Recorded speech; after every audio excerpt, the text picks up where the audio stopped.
इसमें आप देखेंगे सारण थाने में है और यहाँ पे ये व्यक्ति जो आपके वो कैमरे में जो नजर आ रहा है, मैं बताऊं कि एक बैंक में ये गए थे, वो कुछ इनको बैंक से रिलेटेड कोई काम था, लेकिन इनके साथ में क्या काम था, किस वजह से ऐसी नौबत आ गई कि इनके साथ मारपीट हुआ। और मारपीट इस कदर हुआ कि आप देखेंगे इनके सीने पे, ये देखे यहाँ पे पूरा ये देखे बंदूक बताया जा रहा है। इनकी जो शिकायत है, इनका कहना है कि इनके छाती पर बंदूक रख दी गई। भाई इस तरीके की जो कंडीशन है इनके सामने, जो ये देखे, ये वीडियो आप जो देख रहे हैं, यहाँ सारण थाने में ये शिकायत देने आए। लेकिन मामला क्या विस्तार से हम जानते हैं।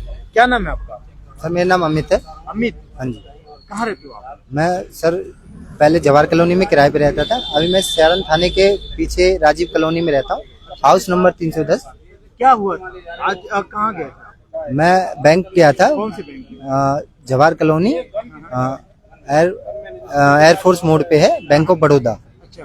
तो मैं 5 तारीख को, मेरा मतलब खाता कई दिन से बंद हो गया था। मैं तो पता करने गया बैंक में, तो उन्होंने बोला कि केवाईसी करानी पड़ेगी। मैं 5 तारीख को खाता वाता चेक करके आया था, मतलब केवाईसी के लिए फॉर्म भर के आया, फोटो लगा के।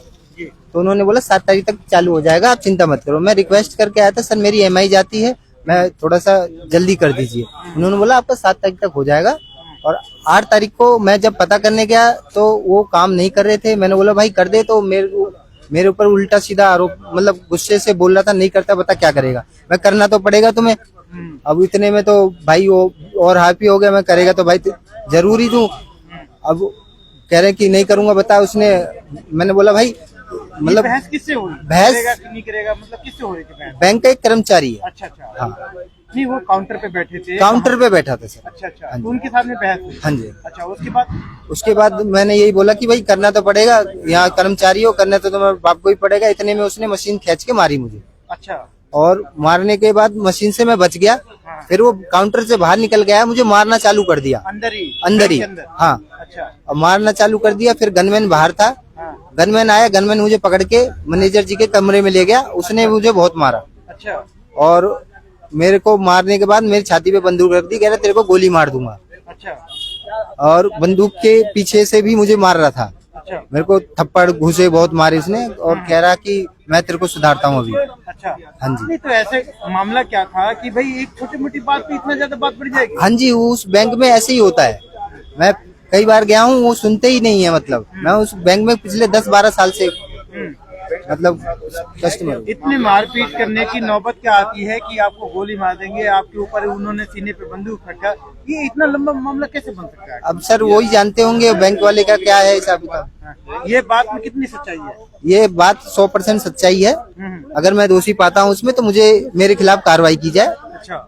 नहीं तो मैंने HO साहब को दरखास्त दे दी है, मैंने उनसे रिक्वेस्ट भी करी है कि मेरी सहायता की जाए। तो क्या उस टाइप पे मैनेजर मौजूद थे कमरे में? हाँ जी, मैनेजर ने मुझे खुद धक्का दिया, कह रहा पुलिस बुलाओ। अच्छा। हाँ जी। और मैंने मैनेजर साहब से बोला भाई मुझे जाने दो, उन्होंने बैंक में ताला लगवा दिया। कह रहे जब तक पुलिस नहीं आ जाएगी यहाँ से नहीं जाओगे। अच्छा। फिर मैंने 112 पे कॉल की, तब पुलिस आई। हाँ। फिर पुलिस मुझे यहाँ से लेके आई। आपने कॉल किया था या मैनेजर या बैंक वालों ने? नहीं सर, मैंने तो कॉल किया था। उसके बाद इन्होंने मेरा फोन भी छीनने की कोशिश करी। फिर इन्होंने खुद किया कॉल, जब मेरे करने के बाद। अच्छा, तो ये पुलिस आई, आपको लेके आई, आपने दे दी अपनी तहरीर? दे दी? हाँ जी, मैंने अपनी दरखास्त HO साहब को दे दी है। हाँ। SHO साहब का कहना है कि आपस में एकदम से ऐसा नहीं होता कि कोई एक ही तरफा की गलती हो। मैंने बोला सर एक तरफा की गलती नहीं है, मैंने अपनी सारी सच्चाई उनको बता दी। उसके बाद SHO साहब कह रहे हैं कि फैसला कर लो। मैंने बोला ठीक है सर, पर ये गलत हुआ सर, मुझे मारा बहुत है, मैं इसके लिए इंसाफ चाहता हूँ। अच्छा। और मेरी शर्ट फाड़ दी, मैं बनियान फाड़ दी, इवन मेरे को बंदूक की नोक रख दी। हाँ, जो पीछे। हाँ। हाँ जी। अच्छा। कह रहे तेरे को अभी बताते हम। और गनमैन ये कह रहा है कि मेरा भाई SI है। हाँ। और मैं उसको बुला के तेरे खाल में घुस भरवा दूंगा अभी। तो फिलहाल और मेरे पे आरोप लगाया जा रहा है कि तेरा खाता बंद कर दिया जाएगा। अच्छा, तो फिलहाल खाता बंद करने की जो धमकी दी जा रही है? खाता बंद करने की धमकी दी गई है, और मेरे से कहे तेरे तो बैंक डकैती का आरोप लगाया जाएगा तेरे ऊपर। तुझे हम जेल करवा देंगे। अच्छा, सुनील जी, इस मामले में क्या आप भी आए हैं? मैं भी इस बैंक का पीड़ित हूँ, मेरी बिटिया का अकाउंट है इसमें। अच्छा। ठीक है ना। और मैं आपको एक आग्रह कर रहा हूँ कि आप मॉर्निंग में 10 बजे बैंक में जाएं। हाँ। और बाहर खड़े होके जो उसमें खाता धारक है उनसे एक से बात करें।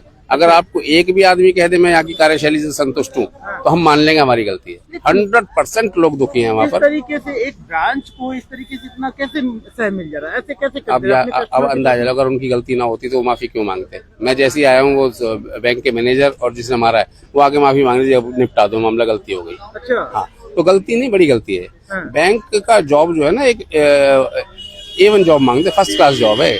यहाँ पर भी आप मार पिटाई करोगे और खाता धारक जैसे तैसे पैसे इकट्ठे कर रहा है, बेचारा जमा कर रहा है किस्त, आप उसे पीड़ित मार रहे हो। लेकिन कस्टमर के साथ में ये तो बहुत दुर्भाग्य की बात है। 100% लोग दुखी हैं। मैं फिर कह रहा हूँ, आप सवेरे लेकिन क्या आप लोगों ने कभी शिकायत नहीं की? जब कुछ शिकायत करें कहाँ, किसको करोगे शिकायत? अब मैनेजर इन्वॉल्व है, आप इनके हेड ऑफिस तो जाओगे नहीं। और बैंक में जो वर्किंग आवर्स होते हैं उसमें अधिकांश महिलाएं आती हैं, तो आदमी तो ड्यूटी चला जाता है, तो महिलाएं पैसे का लेन देन करने के लिए अधिकांश महिलाएं आती है। उन्हें डांट दो, डपट दो, टाइम लगा दो, बेचारी चीज चली जाती है क्लास में। यानी कि जो मामला नजर आ गया वो ही तक है, लेकिन हाँ बाकी जी अंदर जी कुछ और भी जी होते जी, हैं। बहुत बुरा हाल है। यही कारण है कि प्राइवेट बैंक जो है वो ऊपर चढ़ते जा रहे हैं और हमारे जो सरकारी बैंक है वो जमीन में धंसते जा रहे हैं। इनकी कार्यशैली, इनका बोलने का तरीका बेहद निंदनीय है, बहुत ज्यादा घटिया। तो फिलहाल ये जो अमित जी हैं, इनकी घटना को सुन के आप मानते हैं कि इसमें कहीं न कहीं 100% सच्चाई है इसकी घटना में। और वहाँ सीसीटीवी लगे हुए हैं और वो ले जाके उन्होंने मैनेजर के रूम में मारा, वहाँ सीसीटीवी नहीं है, लेकिन जब जैसे पकड़ के ले गए हैं वो तो सीसीटीवी में आएगा और जो बाहर एम्प्लॉय ने मारा वो भी आएगा। है, और आप गनमैन से बात करना, गनमैन बेहद बदतमीज है। अब बात करोगे पता पड़ जाएगा किस नेचर का आदमी है। तो फिलहाल देखिए ये मामला किस तरीके से दो यहाँ पे एक गवाह भी कह लें, लेकिन इस तरीके की बात सामने निकल कर आ रही है कि अगर बैंक में बैंक कर्मी इस तरीके से अपने कस्टमर्स पे इस तरीके के अगर व्यवहार कर रहे हैं तो भाई साहब वो कैसे बैंक चलेगा। इस तरह की घटना को अगर दूसरा पक्ष भी अगर चाहे अपनी बात को रखना तो वो रख सकता है, क्योंकि हमारे उद्देश्य हमेशा से रहा है कि पारदर्शिता को हमेशा ध्यान में रखा जाए। तो ये जो अपने आप को पीड़ित बता रहे हैं और इस तरीके की शिकायत की है तो इसको लेकर आप जरूर कमेंट करें और अपनी प्रतिक्रिया जरूर दें, क्योंकि इस तरीके की घटना से आप कहीं न कहीं देखें फरीदाबाद में अगर कोई ऐसे विभाग के लोग जहां पे पब्लिक डीलिंग होती है अगर उस तरीके के बर्ताव करेंगे तो ये कितना सही है। हालांकि ये मामला जो बताया जा रहा है, अमित जो अपने आप को पीड़ित मान रहे हैं, उन्होंने अपना एक FIR दर्ज करा दिया है और बता रहे कि इसको मामले को सेटलमेंट करने के लिए सुलह करने की बात कही जा रही है। तो इस वीडियो पे अपनी प्रतिक्रिया जरूर दें।